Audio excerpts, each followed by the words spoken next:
Halo Tribuners, saya reporter tribusumsel.com. Saat ini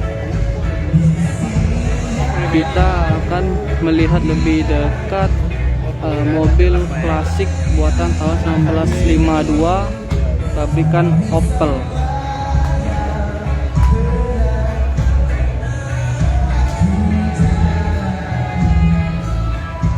Nah, kalau ini yang dari coating.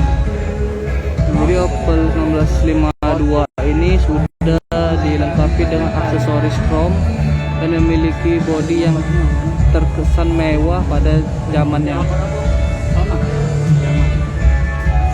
Opel Kapitan ini adalah mobil mewah yang dibuat dalam beberapa generasi berbeda oleh produsen mobil Jerman Opel dari tahun 1938 hingga tahun 1970.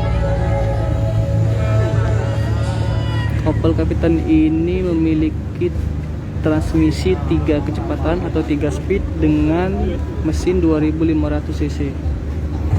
Ini adalah mobil produksi massal besar-besaran paling modern di Eropa selama tahun-tahun sebelum dan sesudah perang Tribuners. Nah, mobil ini diproduksi pada saat sebelum dan sesudah perang.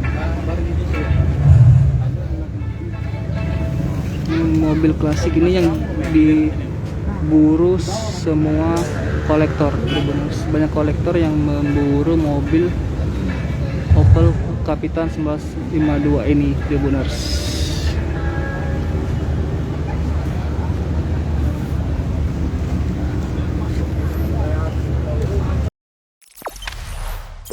Jangan lupa subscribe, share, komen, dan like ya.